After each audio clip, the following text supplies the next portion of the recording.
respeito do que está sendo Ok. tratado. Bom, então boa tarde a todos vocês. É bom tê-los aqui novamente. Ontem nós demos início, então, a esse curso de metodologia da pesquisa científica dentro do contexto do programa, né, de iniciação científica que a Escola Superior do Ministério Público inicia nesse segundo semestre já de 2022, como uma proposta mesmo para que a gente possa ir criando mais experiência, ganhando mais experiência na realização de pesquisas no âmbito do Ministério Público e também fora do Ministério Público, né, nos nossos outros espaços formativos e de trabalho, né? Excelente. Ontem nós, Margarete, seu áudio está aberto. Ontem nós iniciamos tratando de uma conceituação sobre o que é a metodologia, o que é pesquisa, o que é ciência, né? E que se trata, na verdade, das bases teóricas conceituais para a gente iniciar esse trabalho sobre metodologia da pesquisa, né? E até destacamos, né, que apesar da ansiedade, assim, em elaborar os projetos de pesquisa, a elaboração de um projeto de pesquisa, ela não é algo mecânico, né? Ela não deve ser algo mecânico, baseada só num roteiro prévio que estabelece quais são os elementos que devem conter o projeto de pesquisa. Isso tudo é importante, mas para a gente desenvolver pesquisa científica com rigor metodológico, com rigor teórico, a gente precisa conhecer um pouco mais sobre as bases, né, teóricas que fundamentam o conhecimento e a produção do conhecimento científico. Então, a aula de hoje, ela possivelmente vai ter uma duração até menor, porque ela traz uma continuidade, vamos dizer assim, dessa introdução à disciplina de metodologia da pesquisa científica. Trazendo, então, as bases teóricas conceituais sobre as quais a gente elabora os nossos projetos de pesquisa e desenvolve os nossos estudos, as nossas investigações científicas. Então, ontem nós trabalhamos bastante o que era metodologia, né, como um conceito mais abrangente, como apontado pela Maria Cecília Minaio, né, um conceito abrangente que abarca desde a teoria do conhecimento aos procedimentos e técnicas e métodos que são utilizados para desenvolver um estudo científico, né? O método como aquele caminho que a gente percorre, aquele instrumental que a gente utiliza para chegar a um determinado conhecimento, a partir dessa compreensão que o pesquisador tem sobre o ato de conhecer, sobre como é que se conhece, né? E hoje nós vamos dar sequência, então, falando de alguns tipos de conhecimento, né? A Maria Cecília Minayo, ela fala, inclusive, que o ato de conhecer não se dá só através da ciência, né? Ele se dá também através de alguns outros formatos. E hoje a gente vai, então, trabalhar um pouquinho com esses tipos de conhecimento, né? Quais são os tipos de conhecimento que vocês conhecem? A gente apreende as coisas, apreende os objetos, apreende os fenômenos, a partir do quê? Quais são as formas de conhecer que vocês conhecem que a gente poderia elencar aqui?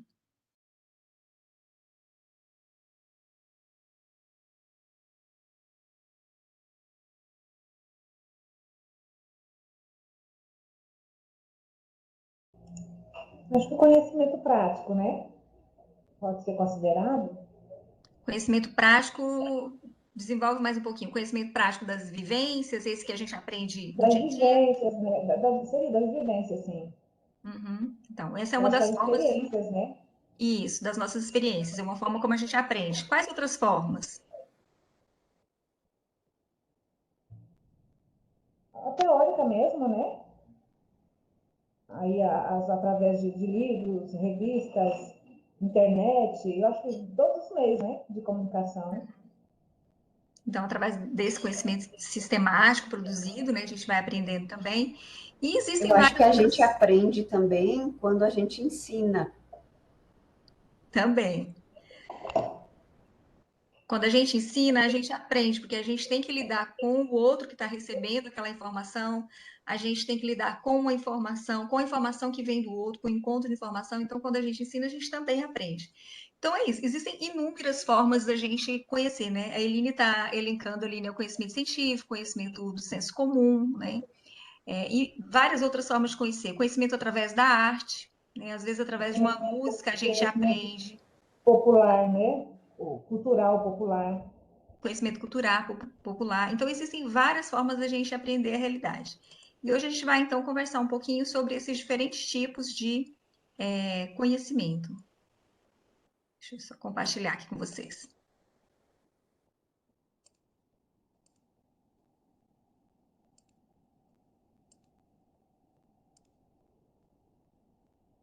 Já estão visualizando? Sim.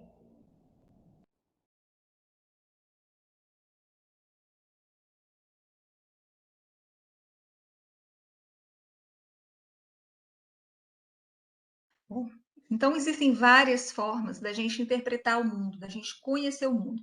Lembrando um pouco do conteúdo que nós trabalhamos ontem, eu falava inicialmente, né, que existem várias formas da gente conhecer o mundo e essas tentativas de responder aos nossos questionamentos, a solucionar os problemas que vão se apresentando na vida e em sociedade, na nossa relação com a natureza, o domínio, né, parcial, pelo menos, sobre a natureza, todas essas questões, elas pressupõem uma aproximação, né, do sujeito que quer conhecer do seu objeto de estudo, uma interpretação, uma aproximação da realidade. Então, quando a gente está buscando conhecer algo cientificamente, significa que a gente está buscando representar aquele objeto que a gente está estudando, aquele fenômeno, aquela situação, aquele problema, né? O mais próximo daquilo que ele realmente é. Né? Então, são sempre representações que a gente faz sobre determinados objetos.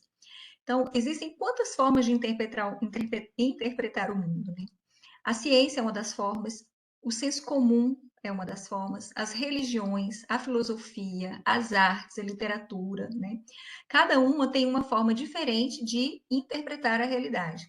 Então, quando uma religião explica um determinado fenômeno, ela explica baseada numa interpretação, né? Baseada na fé, baseada na crença, baseada nos dogmas, né? Que determinada religião tem e que são aceitos, né? De forma vamos dizer assim, de forma que são aceitos pelas pessoas de forma como verdadeiros, né? Ainda que não sejam passíveis de comprovação, mas é uma forma de se explicar o mundo. Né? Então, existem várias formas de interpretação.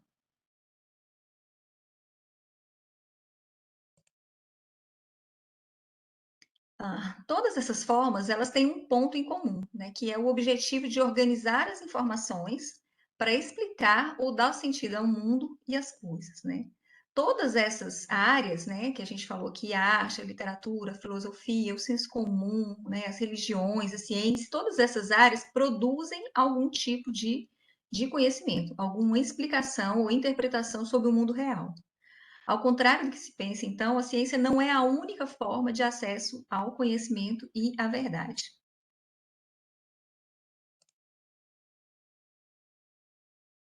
Então, o que é o conhecimento, né? Retomando um pouco do que nós falávamos ontem, né? De uma forma bem simples, assim, a gente pode dizer que o conhecimento ele é um modelo de representação da realidade. Então, esses diferentes modelos de representação da realidade, do mundo, dos fenômenos, dos fatos sociais, dos fatos naturais, vão ser explicados diferentemente por diferentes formas de conhecimento, pela religião, pelo senso comum, pela filosofia, né, pela própria ciência, né? Então, o conhecimento, ele é uma forma de compreender a realidade, e essa representação da realidade, ela fundamenta-se nos sentidos e na percepção, na imaginação e no intelecto, na ideia de verdade ou de falsidade de algum objeto, de algum fenômeno, de alguma interpretação dessa realidade. Né? Então, sempre que a gente busca conhecer algo, a gente busca conhecer através do nosso intelecto, do nosso raciocínio lógico, né? Do nosso raciocínio lógico matemático, da nossa leitura, da nossa interpretação, assim como também das nossas percepções, dos nossos sentimentos e até das nossas intuições. Né? Então, a partir desses modos, as pessoas criam códigos de interpretação das coisas que existem e estabelecem uma relação, né, entre o sujeito, aquele que conhece, e o objeto, que é aquilo que se quer conhecer. Né? Então, o conhecimento ele é sempre produzido nessa relação entre aquele que conhece e o objeto a ser conhecido. Então, quando eu vou conhecer um objeto, quando eu vou pesquisar algo, quando eu vou estudar um objeto, né, a primeira coisa eu preciso saber quem sou eu, quais são meus valores, quais são minhas crenças, o que eu acredito, que referencial teórico é o ou aquele que mais eu compreendo que para mim faz sentido, que explica melhor os fenômenos, né? E o objeto que está ali para ser conhecido. Que objeto é esse? Como é que eu posso alcançar esse objeto? vai ser descrevendo ele, vai ser desmontando ele, vai ser agindo sobre ele, né? Então, o ato de conhecer, ele está sempre relacionado ao sujeito que conhece e o objeto, né? Aquilo que vai ser conhecido, né? Que é para ser conhecido. Então, ao longo da história, as pessoas construíram muitas formas de conhecimento, como uma forma de dar sentido à própria vida e de transmitir as informações necessárias para a sobrevivência da espécie, né? Ontem até dava o exemplo das pinturas nas cavernas, né? Era uma forma, né, das comunidades, das populações tribais ali, deixarem um registro, né, da forma como elas estavam interpretando, né, a natureza selvagem com que elas tinham que lidar, o risco iminente da morte, pelo não domínio pleno da natureza, pelo não domínio da linguagem, que eram representados nas formas dos desenhos e, às vezes, de alguns objetos, algumas esculturas, né? Então, o conhecimento, à medida que ele vai sendo produzido pela humanidade, ele tem essa finalidade, né? De dar um sentido para a própria vida e também de transmitir as informações necessárias para a sobrevivência da própria espécie.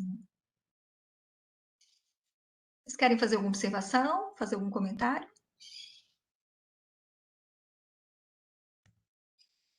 E a gente costuma denominar, vamos dizer assim, os tipos de conhecimento, especialmente em 4 tipos, né?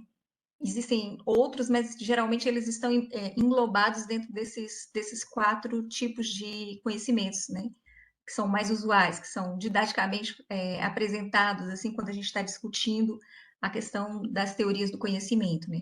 Um deles é o conhecimento científico, né? Que atende a um procedimento metódico, cujo objetivo é conhecer, interpretar, intervir na realidade. Então, o conhecimento científico, a gente tem sido bastante enfático em dizer, né? É aquele conhecimento sistemático, que parte de uma racionalidade, que tem uma organização prévia, um modus operandi de se alcançar esse conhecimento, né? A gente tem também o conhecimento filosófico, né? Que parte de reflexões mais profundas das pessoas, dos sujeitos, do ser humano, a respeito das questões mais subjetivas, né? Quem sou eu? De onde eu vim? Qual o sentido da minha vida? Para onde eu vou após a morte, né? São essas questões, assim, o que é ético? O que está sendo feito? As decisões estão sendo tomadas, as formas como está a sociedade está vivendo, né? E lidando com a natureza, com o outro, é a forma ideal, né? Então, esse eterno questionamento que é típico da natureza humana é o que a gente chama de conhecimento filosófico, né?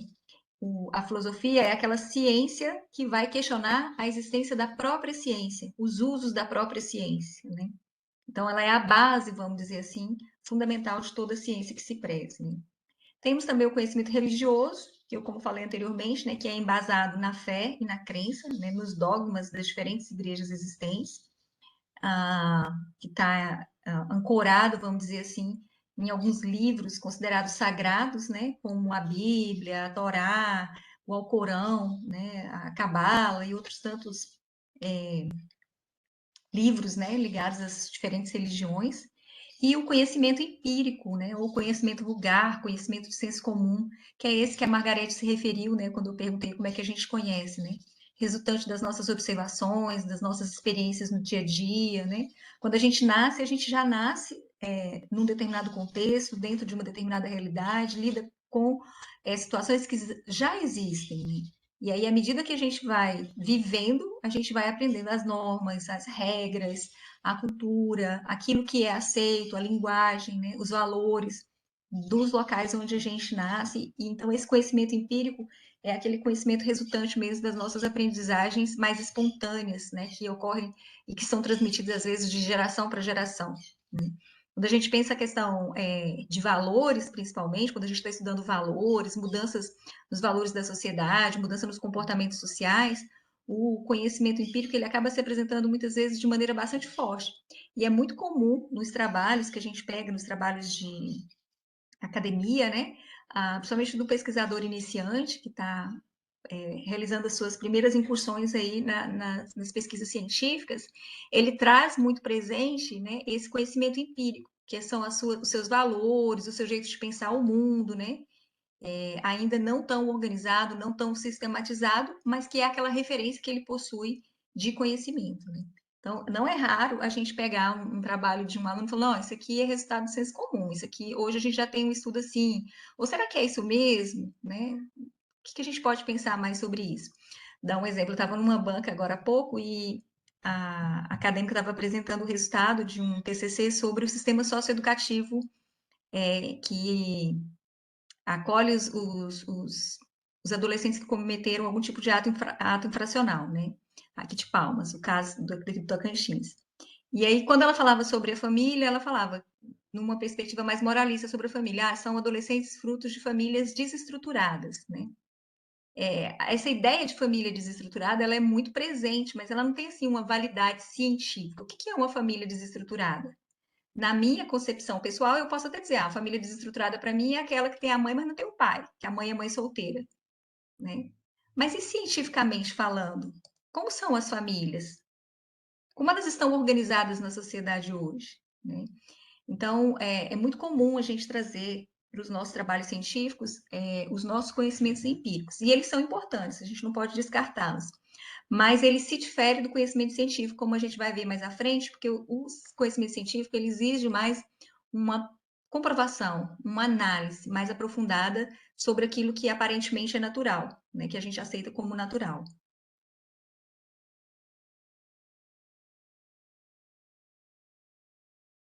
Bom, falando um pouquinho então sobre o conhecimento científico, né? A palavra ciência vem do latim, né? E tem esse sentido, significado de conhecimento. Então, a ciência representa todos os conhecimentos obtidos a partir de estudos e práticas para encontrar a solução para algum problema, né? Para ser científico, o conhecimento deve ser validado e demonstrado através de investigações e experimentações. Ou seja, né, o conhecimento científico ele exige uma sistemática, modos de fazer, legitimado já, né, reconhecido como tal, e precisa ser validado, ou seja, precisa ser apresentado para os pares, né, para a comunidade científica, para outros sujeitos pesquisadores, para então ser validado ou não.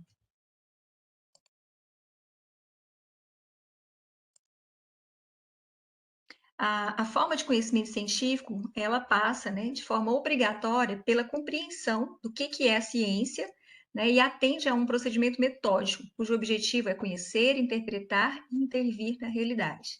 Então, sempre que a gente vai falando em conhecimento científico, a gente está falando de um conhecimento metódico, que segue um método que é reconhecido como válido para o desenvolvimento de determinada pesquisa, de determinados tipos de estudo, de investigação. Isto é, o conhecimento científico é composto principalmente por três elementos: a observação, a experimentação e as leis. Então, eu observo um fenômeno, eu experimento, né? Experimento no sentido de que a gente age sobre ele, controlando variáveis, fazendo comparações, é, decompondo muitas vezes esse problema em partes menores, outras vezes partindo de leis mais gerais para poder compreender aquele objeto, né? Então, o conhecimento científico ele é composto principalmente por esses três elementos: a observação, a experimentação e as leis, que já são decorrentes do próprio avanço da ciência. Então, hoje a gente já consegue fazer algumas generalizações, algumas afirmações de que já existe um conhecimento consolidado sobre isso, que é assim. Então, diante desse conhecimento, como é que eu analiso esse objeto, né? Quais são as lacunas que existem ainda a respeito desse objeto, né? Então, esse é, em linhas gerais, um método científico, né? Então, o conhecimento científico ele jamais será uma mera suposição, né? Porque ele é um conhecimento obtido como resultado de uma aplicação de um método científico. A gente pode até partir de suposições, de hipóteses, né? De pressupostos, mas o conhecimento científico ele precisa ser validado, né? Então, a gente precisa ir mais a fundo no próprio método. Então, ainda sobre conhecimento científico, né? A partir da pesquisa científica, ele leva em consideração um conjunto de procedimentos sistemáticos que se apoiam no raciocínio lógico e usa métodos científicos para encontrar soluções ou explicar alguma coisa. Por ser um conjunto de procedimentos sistemáticos, a pesquisa científica ela pode ser classificada quanto à sua abordagem, à sua natureza, os objetivos e os seus procedimentos, que é o que a gente vai ver mais adiante quando a gente estiver estudando os vários tipos de pesquisa, né? Então, quanto à sua abordagem, a gente pode desenvolver uma pesquisa qualitativa ou quantitativa. Quanto à sua natureza, né? Ela pode ser uma pesquisa aplicada ou uma pesquisa básica, né? Quanto aos seus objetivos, existem vários formatos de pesquisa, né? Ela pode ser descritiva, explicativa, comparativa, né? E quanto aos seus procedimentos também, ela pode ser um estudo de caso, ela pode ser uma pesquisação, ela pode ser um estudo de caso. Então, existem várias maneiras, assim, de sistematizar um processo de investigação, um processo de estudo sobre um determinado objeto. Quando a gente fala assim, objeto de pesquisa, objeto de estudo, a gente está se referindo à própria natureza, aos fenômenos sociais, né, às percepções, às representações, às mudanças, às permanências, às transformações, porque tanto que da natureza como das relações sociais. Né? Então, quando a gente fala objeto de estudo, a gente está se referindo a todo esse universo de coisas, pessoas, locais, lugares, situações que a gente pode estudar, que a gente pode investigar. Né?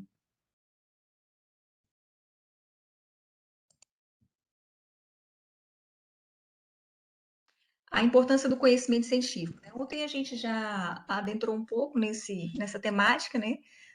Da importância do conhecimento científico. É ele que faz alavancar a vida em sociedade, né?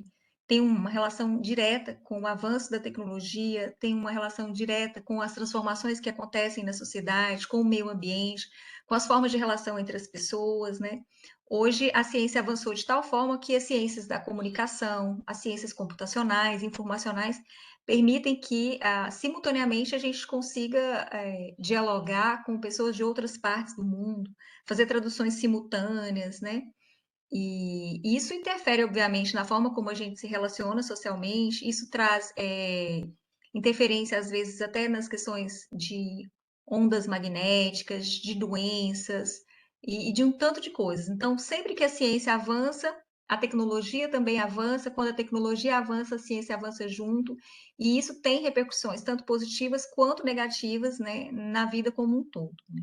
Então, o conhecimento científico, ele nos proporcionou, por exemplo, encontrar a cura de diversas doenças, né, a partir de novos medicamentos, vacinas, né, remédios e um tanto outro de construtos mesmo assim da ciência que a gente vem alcançando a partir das pesquisas científicas. Ela é peça fundamental para aquisição, construção e manutenção do conhecimento, e se dá através, né, dessa publicização dos resultados da pesquisa, através dos artigos, dos TCCs, das monografias, das dissertações de mestrado, das teses de doutorado, né? E é por meio, então, dessas pesquisas que podemos compreender o mundo em sua complexidade e solucionar os problemas que vão surgindo na vida de todos nós, né? Eu acho que um exemplo mais emblemático de tudo isso foi o desenvolvimento das vacinas contra o coronavírus, né? Que a gente vinha de uma situação em que as vacinas às vezes levavam anos, décadas para serem disponibilizadas, e por conta de toda uma situação emergencial que a gente vivenciou, nós conseguimos desenvolver num tempo mais rápido, com um esforço mais grande assim por parte das principais nações do mundo, assim, as vacinas que conseguiram de alguma maneira amenizar a contaminação e a disseminação do Covid, né? Também é a partir da ciência que surgem novas tecnologias de proteção ambiental. É a partir da ciência que são feitas análises de impactos socioambientais, né? Hoje a gente tem satélites, né, no espaço que monitoram a questão do aquecimento global, do desmatamento, né? E tudo isso é fruto da produção científica. Os países que investem em pesquisa científica são os países que melhor desenvolvimento econômico e social têm apresentado, né? O Brasil ocupa a 9ª posição em termos de produção científica no mundo, né? E investe pouco, na verdade, na pesquisa científica.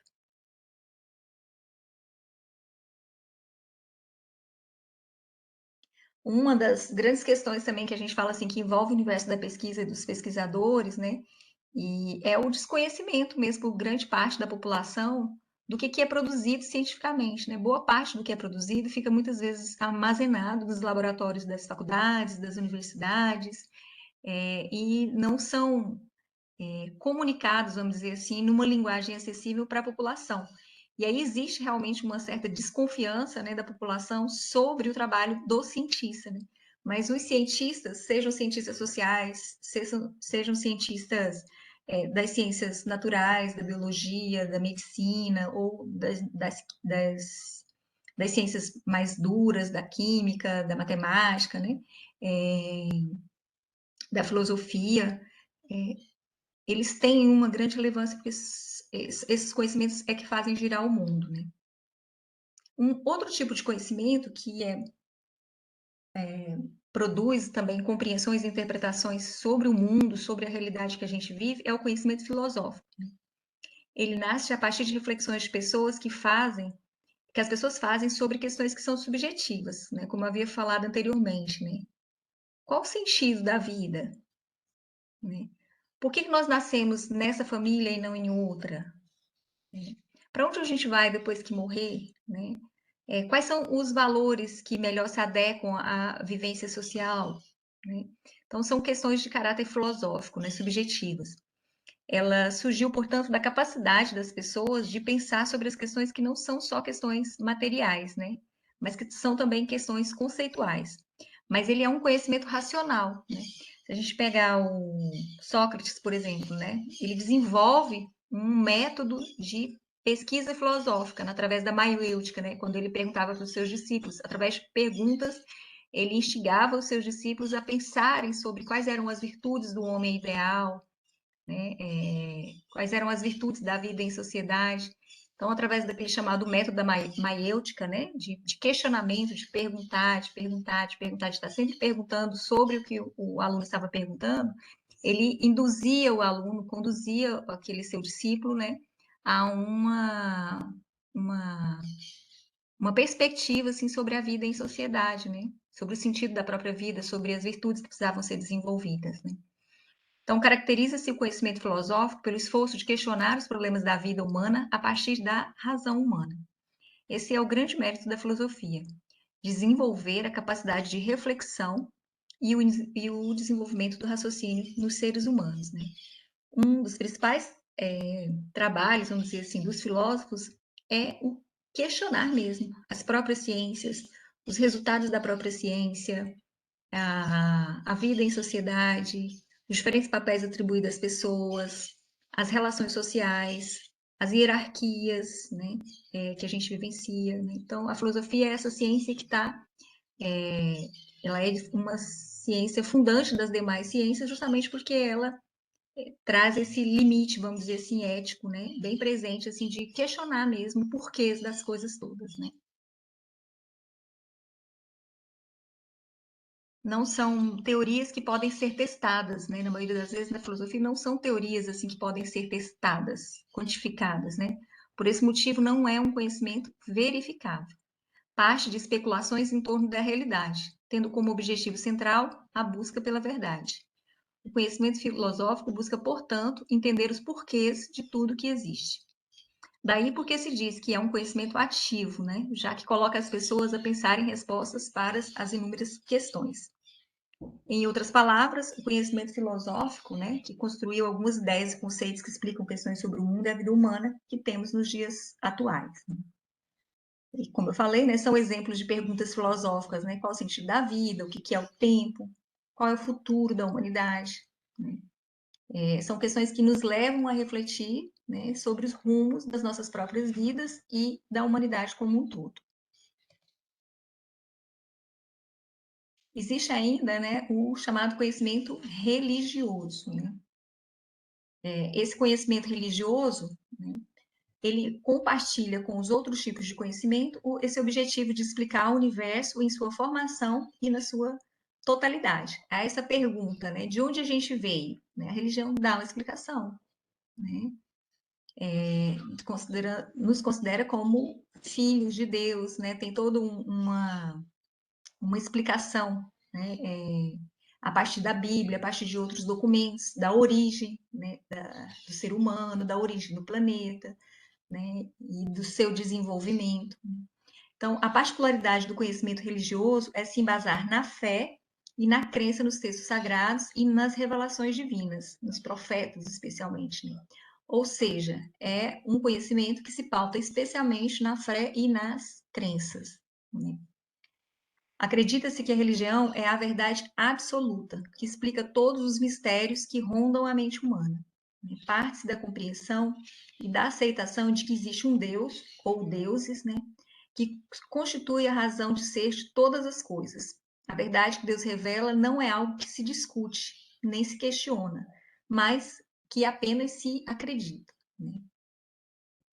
Então, diferentemente dos outros tipos de conhecimento, né, que a gente considera que são conhecimentos provisórios, né, aproximados da realidade, mas que são constantemente questionados pela própria filosofia, né, no conhecimento religioso isso não cabe. O conhecimento que é advindo do sobrenatural, das explicações sobrenaturais, ele não é questionável, né? Ou se acredita ou não se acredita, né? Por isso que muitas vezes a gente tem grandes embates também entre o conhecimento filosófico, o conhecimento religioso, né? É muito comum no início dos cursos das áreas das ciências humanas, principalmente das ciências sociais, nas disciplinas de filosofia, a haver um grande embate, assim, naquele período inicial com os estudantes, né, de professores de filosofia com os estudantes, justamente porque eles vão apresentando concepções que muitas vezes vão de encontro, né, com esse conhecimento religioso que as pessoas têm, né? Mas são formas de interpretar e de conhecer o mundo também, são formas de conhecimento. Então, no conhecimento religioso, não é a razão que importa, né? Mas é o sentir e o acreditar. Nem mesmo precisa de comprovação científica, afinal, a razão não precisa compreender os dogmas religiosos, apenas aceitá-los. Os dogmas reforçam questões comuns na religião, por exemplo, entre a divisão entre aquilo que é considerado profano e aquilo que é considerado sagrado, o que é pecado e o que é um milagre. A partir dessas ideias, confirma-se uma hierarquização do poder dos seres divinos sobre os seres humanos, né?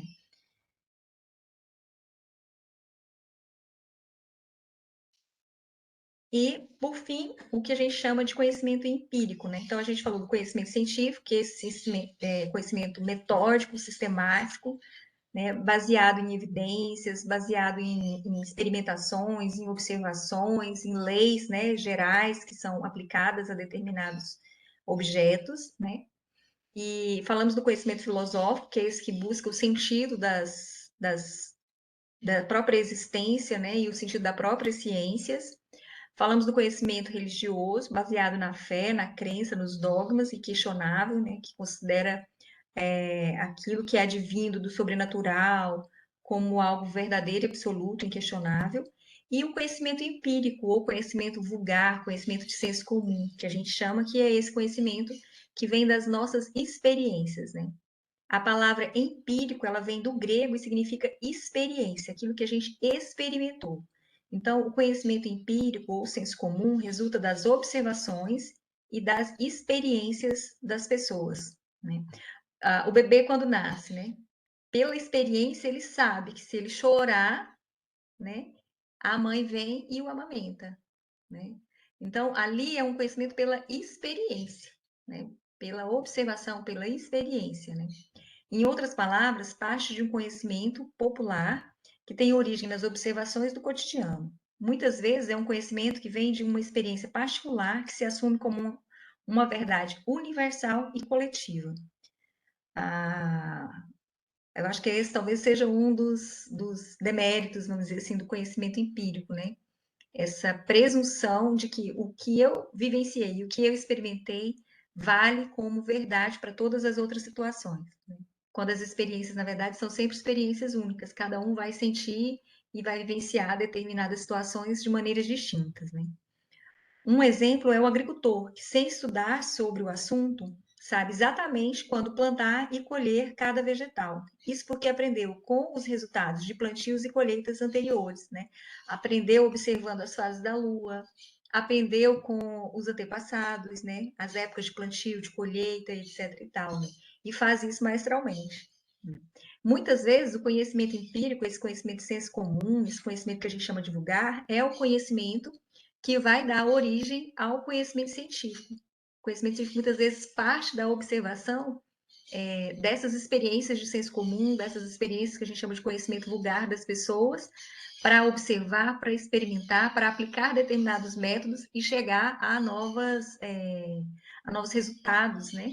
Então, parte do que a gente tem de conhecimento, que a gente chama de conhecimento científico validado, é resultante, inicialmente, de observações e de experiências vicárias, experiências de vida. Vários medicamentos que já eram utilizados por comunidades tradicionais, povos das florestas, etc. e tal, se tornaram objeto de estudo dos pesquisadores, né? E através da aplicação de métodos foram encontrados ali quais eram as substâncias, as essências, os princípios químicos, farmacológicos que continham, então, determinados elementos da natureza ali e que se tornariam posteriormente remédios reconhecidos, né, produzidos de forma científica no mundo todo. Vocês querem fazer alguma observação? Perguntas? Está tranquilo? Minha linguagem está compreensível? Acho que no bate-papo tem umas observações. Vou dar uma olhada, só um momento.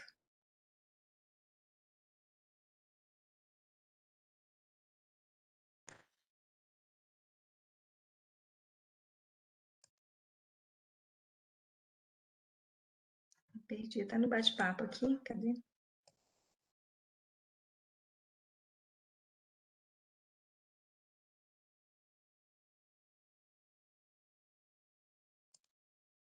Só um momentinho, me perdi aqui na...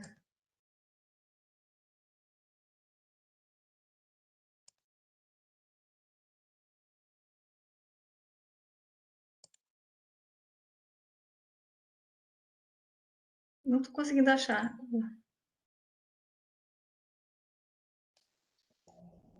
Você quer que eu leia, Cleivane? Quero, por favor.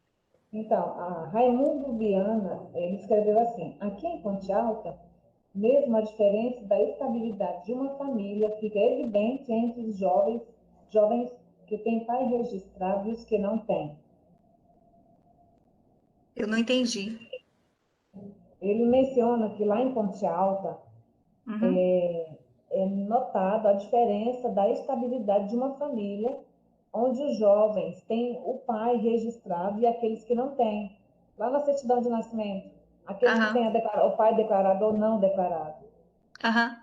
Então, aí eu acho que o Raimundo está se referindo ao conceito inicial que a gente falou, né? Que muitas vezes os Isso. estudantes tratam a partir das suas observações, das suas experiências, o conceito do que é uma família estruturada, né? E uma família idealizada, né?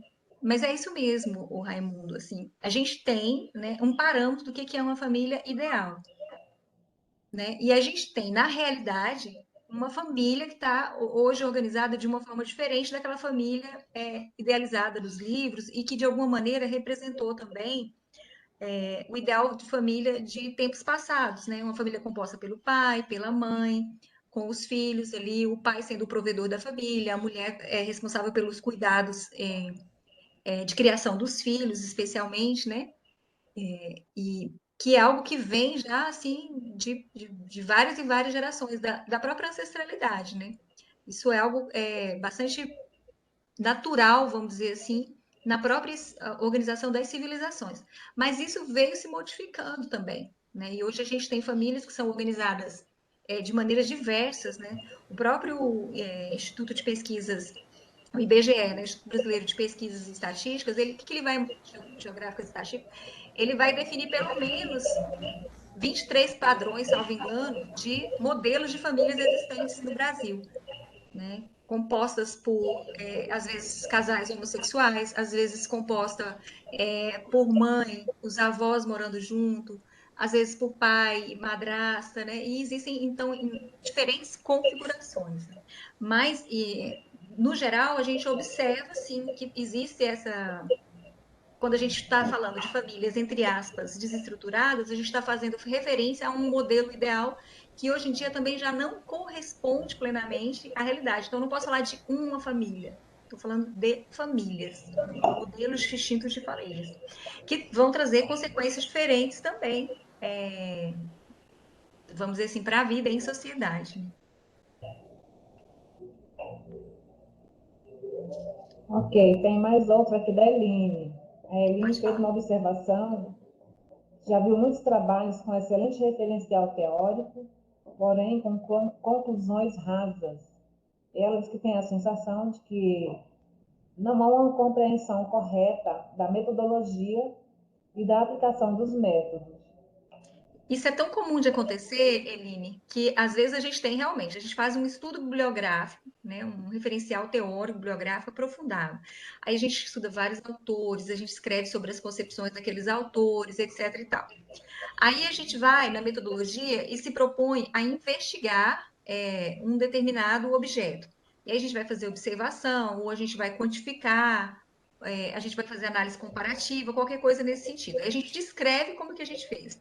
E aí, quando é para a gente analisar esses dados a partir do nosso referencial teórico, a gente acaba tendo muita dificuldade.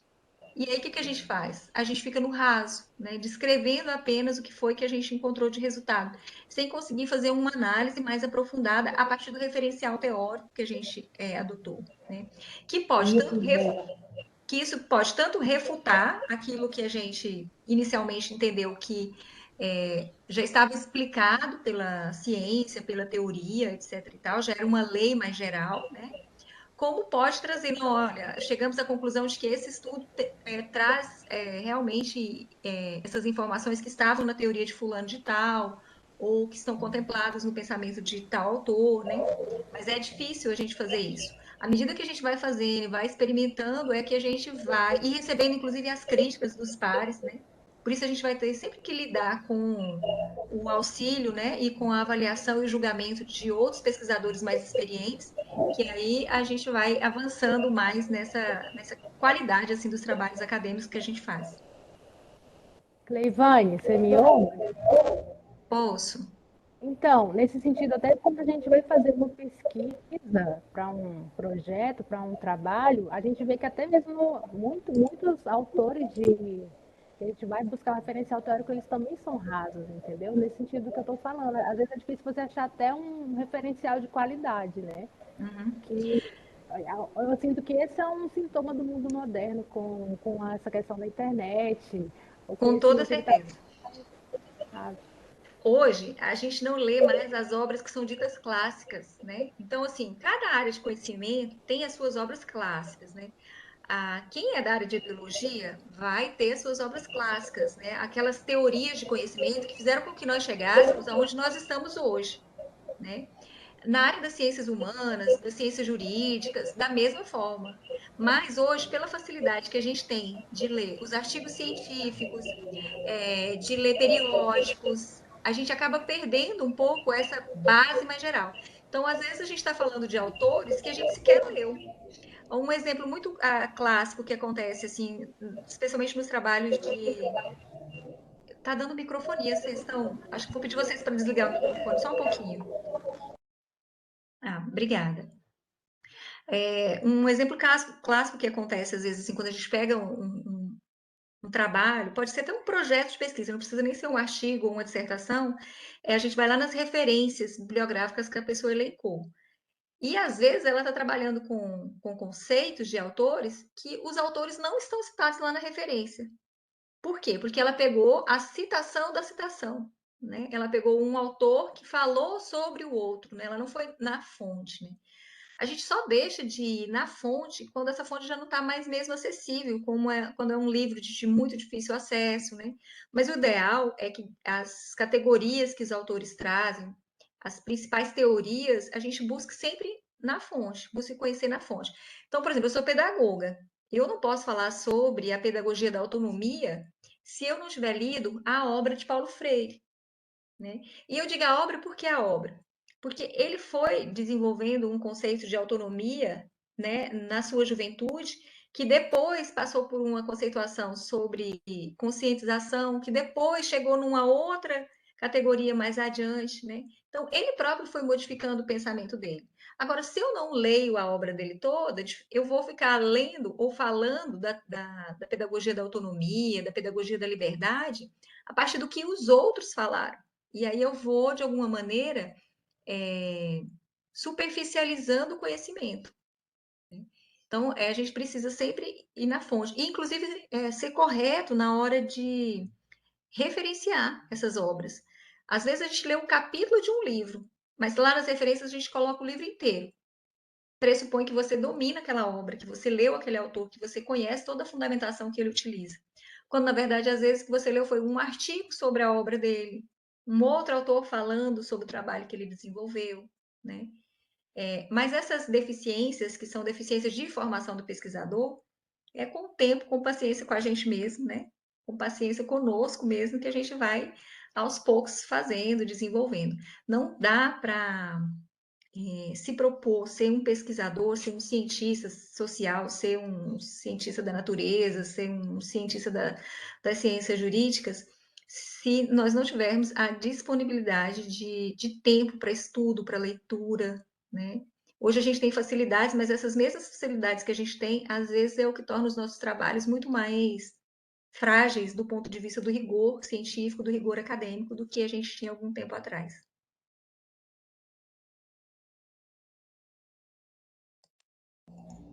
Tem mais outro questionamento, Ivane, do Raimundo Viana.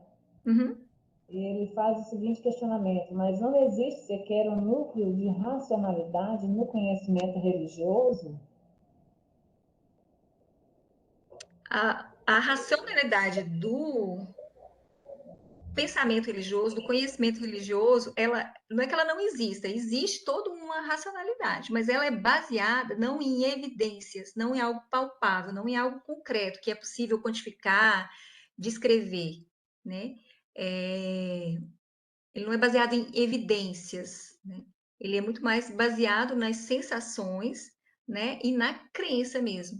Então, até a gente costuma dizer que para viver uma experiência religiosa, né? A pessoa precisa crer primeiro, porque se ela não crer, dificilmente ela vai viver a experiência religiosa. É quase o inverso do que a gente se propõe em termos de conhecimento científico, né? No conhecimento científico, você precisa provar, você precisa demonstrar, você precisa quantificar para você poder acreditar, né? Para você poder validar. E no conhecimento religioso é o contrário. Você precisa crer para poder viver a experiência religiosa, né? É o inverso, assim. Você precisa acreditar, precisa sentir para poder viver a experiência religiosa. Se você não acredita, se você não vê, dificilmente você vai se afinar, vamos dizer assim, com qualquer tipo de religião ou mesmo de experiência sobrenatural. O que não significa, Raimundo, de forma alguma, que o conhecimento religioso ele não tenha o seu valor e o seu significado. Por exemplo, me apego demais no conhecimento religioso, né? Porque para mim, basta, para mim, enquanto ser humano, enquanto pessoa, enquanto subjetividade, basta o sentir e basta o crer para eu poder viver uma experiência religiosa, que me auxilia, inclusive, a viver melhor com a minha família, com os meus semelhantes, com o próximo, me relacionar no trabalho, etc. Então, é bastante válido. Quando eu estou falando dessa diferença, eu estou falando da diferença na forma de compreender e de expressar esse conhecimento sobre determinados objetos, mas não que um tenha menor valor ou importância que outro.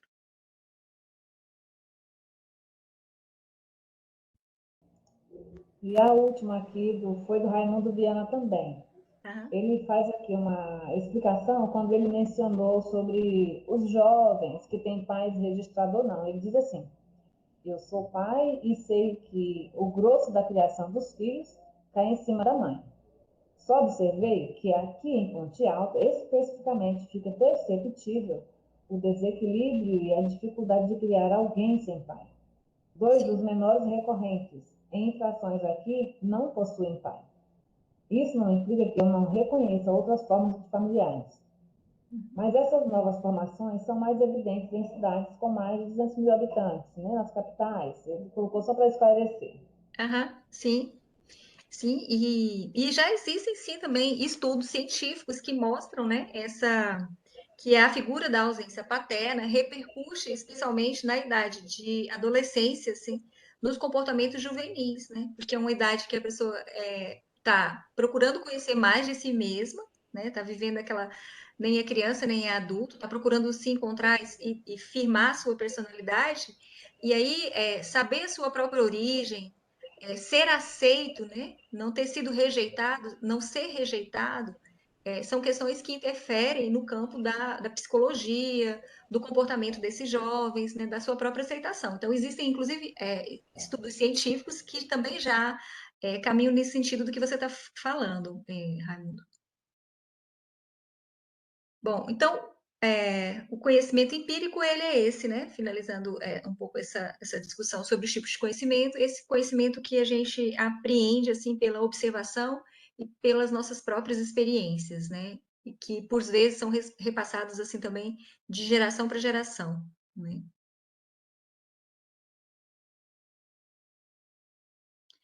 O conhecimento empírico, esse conhecimento do senso comum, é, portanto, o conjunto dos saberes, né, que oferece respostas às questões frequentes, né, do dia a dia, mas que são simples constatações, quer dizer, não tem comprovação científica, né? Muitas vezes o conhecimento empírico, né, é aquele que é transferido de geração para geração, como eu falei, e é um conhecimento a partir da simples observação, a partir da dedução, né? Ele não tem assim uma validade científica. Pegando ainda o exemplo, né, do agricultor, durante muito tempo, pela observação direta, o agricultor mais simples, ele fazia a chamada roça de toco, né? Que era derruba a mata, queima, e ali planta o arroz, planta o feijão, e etc e tal. As primeiras plantações vingavam de forma, assim, poderosa, né? Tinha uma grande produção de arroz, uma grande produção de feijão. Com o passar do tempo, esse modelo de produção, ele vai deteriorando o solo, né? Mas como isso foi passado de geração para geração e como as primeiras experiências, elas geralmente resultam em experiências positivas, porque o solo tem ali uma grande quantidade de nutrientes, né? À medida que vai queimando o solo, que vai queimando esses microseres, esses micronutrientes vão sendo destruídos, a terra vai perdendo a sua vitalidade, né? Então, veja, é um conhecimento empírico que foi transmitido de geração para geração, é fruto de uma observação, né? Mas não significa necessariamente que a queimada, a roça de toco, seja o modelo ideal, assim, de plantio, né? Porque não é verdade que queimando o solo a gente vai conseguir fazer com que a planta se desenvolva mais plenamente, né? Então, as explicações são outras, né? Então, é só para exemplificar, assim, como que o conhecimento empírico, ele é útil, sim, também. Ajuda as pessoas a viverem e a sobreviverem, né? Mas ele parte dessas deduções mais simples, assim, né? Então, não tem essa racionalidade científica.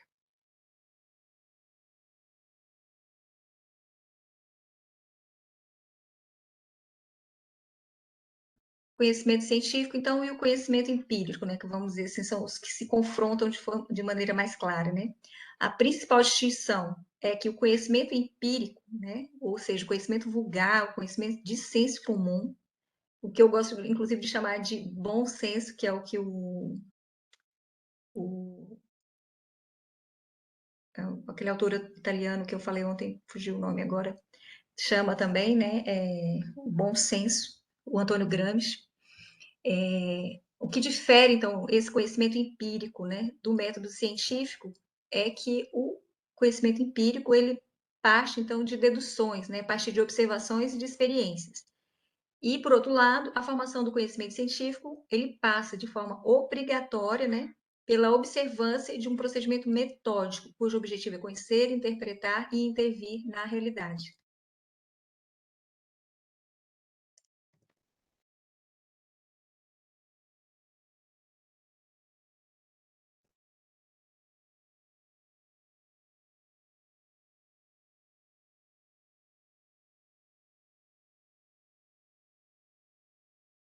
Aí eu fiz uma tabelinha aqui só para a gente fazer um comparativo, né?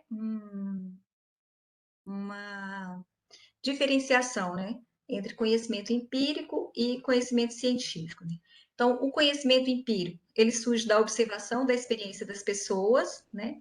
Já o conhecimento científico... Oi, alguém quer perguntar? Só faltou compartilhar essa sua tabela aí, Ivan. Oi? Você falou que fez um comparativo, né? Aí Foi. Aham. Não não está está compartilhando? não tá compartilhando. Ah, tá. Deixa eu ver se agora vai. Parou, isso, agora sim. Ah, tá. Então, o conhecimento empírico, né? Ele surge da observação da experiência das pessoas. O conhecimento científico, ele usa a lógica e um pensamento crítico e segue um rigor metodológico, né? É como se a gente dissesse assim, o trabalhador rural que sabe trabalhar com as fases da Lua, pela observação, é uma coisa. O cientista, ele vai usar uma lógica, um rigor científico, metodológico, um pensamento crítico, e ele vai explicar, mas por quê? Né? E aí ele vai buscar as respostas. E aí ele vai chegar até o magnetismo que a Lua exerce sobre as marés, que exerce sobre o planeta, etc. e tal. Então ele vai além, né? O conhecimento empírico, ele é valorativo, ele apoia assim, experiências pessoais, né? Já o conhecimento científico, ele lida com fatos e com ocorrências. Então, ele vai lidar com, vamos dizer assim, um número maior de ocorrências para poder chegar a uma generalização. Enquanto que o conhecimento empírico, vulgar, ele é baseado na minha experiência, né? Eu aprendi assim e sei que é assim. Então, eu considero que isso é válido para tudo, né? Já o conhecimento científico, não, ele vai considerar que é válido para generalizar se tiver uma quantidade significativa de fatos e ocorrências que justifiquem, vamos dizer assim, a gente ter leis mais gerais sobre aquele fato, aquele acontecimento, né? O conhecimento empírico, ele também é verificável, mas ele é falível e inexato. E olha que interessante, o conhecimento científico, ele também é verificável, mas ele também é falível e ele é aproximadamente exato, a partir de um contexto específico, né? Então, veja, nenhum nem outro tem, vamos dizer assim, uma onipotência no sentido de que eles são infalíveis ou eles são sempre exatos, né? O conhecimento empírico não é sistemático, porque é organizado apenas a partir das experiências das pessoas, né? E o conhecimento científico é sistemático porque considera um método definido para fazer observações e experiências, né? Então, tem essa diferença, assim, que é uma diferença básica, né, entre o conhecimento empírico e o conhecimento científico.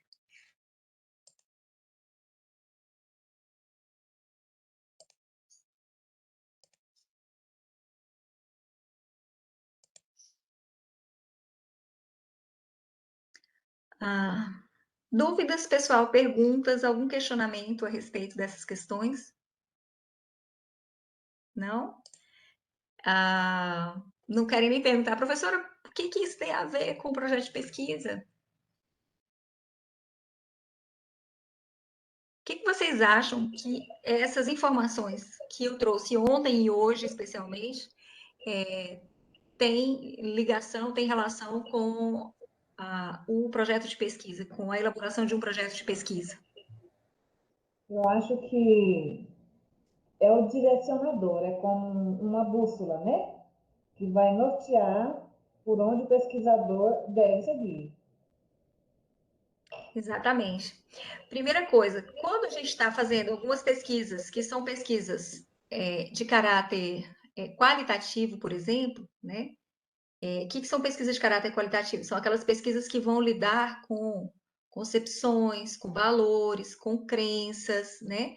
Não necessariamente vai trabalhar com quantificação de objetos, quantificações de números, né, etc e tal.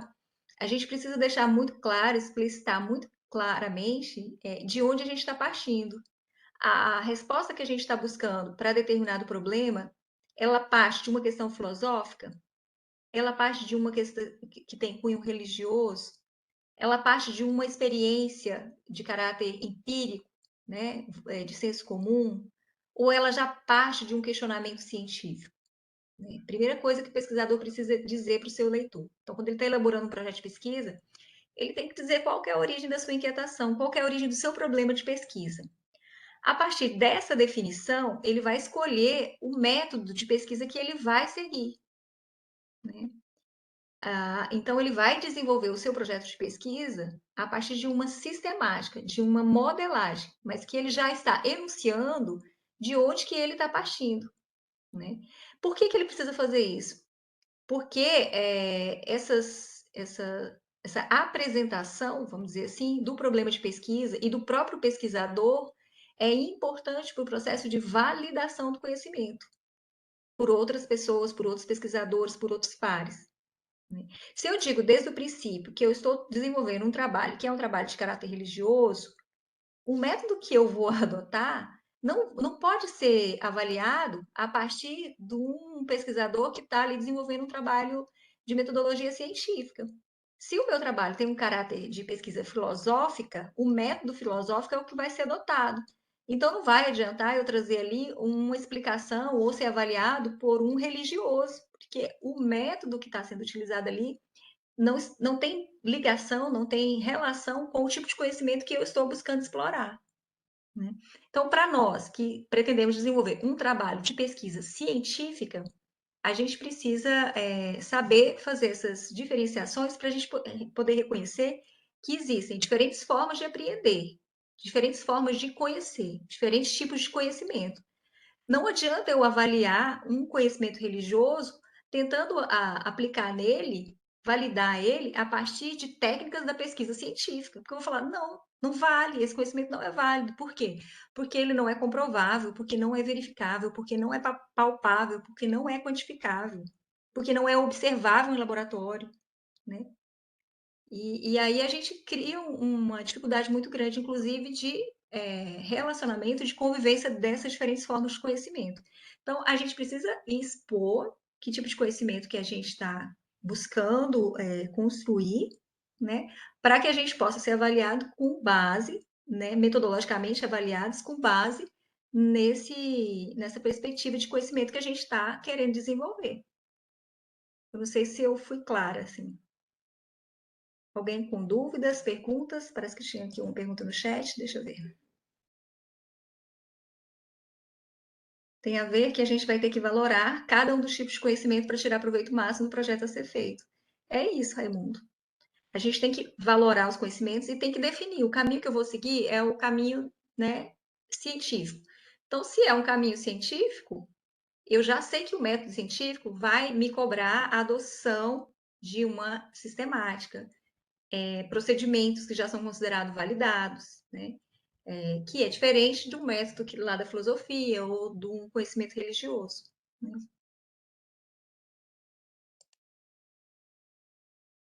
Alguém mais gostaria de fazer algum comentário, fazer alguma pergunta? Gostaria que esclarecesse algum ponto que possa ter ficado confuso?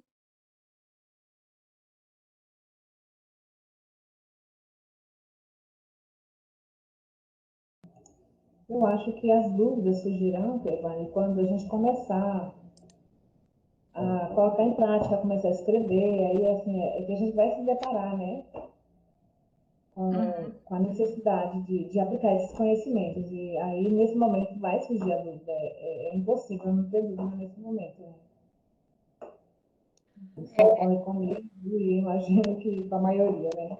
A gente vai receber algum material bibliográfico de apoio, assim, tipo, mas com essa parte que você falou que ela se destrincha muito, a abordagem, né? Eu anotei aqui, que é isso aí que ela está falando agora, né? A abordagem, a natureza, objetivos, procedimentos, que aí a gente vai ter que revisar. Então, existem inúmeros referenciais bibliográficos e vários, praticamente todos os livros que a gente pegar, do Antônio Gil, da Maria Cecília Minaio, da Marconi Lacatos, né? Que a gente pegar sobre metodologia da pesquisa científica, vão trazer essas abordagens que eu trabalhei ontem e hoje, do que é a metodologia, do que é o método, do que é ciência, do que é conhecimento, e desses vários tipos de conhecimento, conhecimento empírico, conhecimento científico, conhecimento religioso, filosófico, etc. e tal. Eu vou disponibilizar para vocês esse referencial, eu vou ver se eu coloco tudo na página hoje, porque eu até achei que a Keila ia colocar para mim. Mas como eu entrei de férias e a gente acabou não se falando, eu vou disponibilizar esse material para vocês e vou colocar alguns materiais também que já estão, vamos dizer assim, mais mastigados, né? Que são alguns manuaizinhos mesmo, já organizados didaticamente para facilitar um pouco essa leitura de vocês. E aí eu vou indicar, então, essa leitura na própria plataforma. Você coloca esse material ainda hoje para vocês. E todo esse material que está sendo utilizado também, que foi utilizado ontem e que será utilizado nas próximas aulas, que são essas apresentações em PowerPoint, elas também vão ficar à disposição de vocês. Se forem surgindo dúvidas no decorrer do caminho, mesmo que já tenha acontecido o encontro, vocês podem usar as ferramentas que a gente dispõe na própria plataforma também para estar fazendo questionamento, para estar fazendo perguntas. A gente pode abrir um fóruzinho lá de perguntas e respostas, e sempre antes de recomeçar os encontros no dia seguinte, a gente partir desses questionamentos, porque às vezes as dúvidas nem surgem no momento da explicação, mas surgem posteriormente, né? E aí a gente pode estar, então, dialogando sobre essas questões. O curso ele foi pensado com duração de 2 horas, mas eu estou vendo assim que pelo menos esse conteúdo mais introdutório ele está caminhando de uma maneira mais rápida, o que eu particularmente acho bem bom até, a não ser que vocês estejam ficando com dúvidas, que aí não é legal. Mas eu vou dar por encerrado esse encontro de hoje, então, que é o que estava previsto para acontecer, que era essa discussão sobre os tipos de conhecimento. O nosso próximo encontro, a gente já vai entrar nos aspectos mais operacionais, vamos dizer assim, da pesquisa científica, porque daí nós já vamos começar a trabalhar, então, com, em vez dos tipos de conhecimento, os tipos de pesquisa, que é quando a gente vai discutir quando que eu opto por uma pesquisa com abordagem qualitativa, quando que eu faço um estudo que é quantitativo. Eu posso fazer uma mesclagem de qual e quantitativo? O que caracteriza cada um desses tipos? O que eu preciso dominar sobre isso? Né? Quais são as facilidades, quais são as dificuldades de um e de outro modelo? E aí os vários outros tipos de pesquisa também, que é o nosso encontro de amanhã. E aí eu acho que a gente já começa a adentrar mais naquilo que é a expectativa maior de vocês, que é da gente trabalhar essa elaboração do projeto de pesquisa. Então, vejam bem, agora já são 6h20 aproximadamente, e a gente vai terminar então um pouquinho mais cedo. Né? E se continuar acontecendo isso, da gente dar conta de trabalhar os conteúdos que foram programados, né, para dentro do curso, nesse ritmo que nós estamos, pode ser que a gente consiga, inclusive, ter um pouco mais de tempo dentro do curso para dar uma atenção, um olhar mais individualizado para os projetos de pesquisa que vocês queiram elaborar ou que já tenham elaborado e estejam querendo melhorar. Porque daí a gente pode organizar alguns momentos dentro do próprio curso para fazer como grupos de pesquisa mesmo, assim, né, dentro desses projetos, como é que a gente pode ir afinando eles. Então, acredito que talvez na segunda semana a gente consiga fazer esse movimento de ter um olhar mais atencioso para quem já tem projeto e para aqueles que querem iniciar a elaboração do projeto. E eu acho que isso também fica legal. Adorei. Né? Expectativas. Para os demais, Raimundo, as outras pessoas que não participaram da especialização, não fizeram esse curso comigo anteriormente, algum questionamento, alguma dúvida?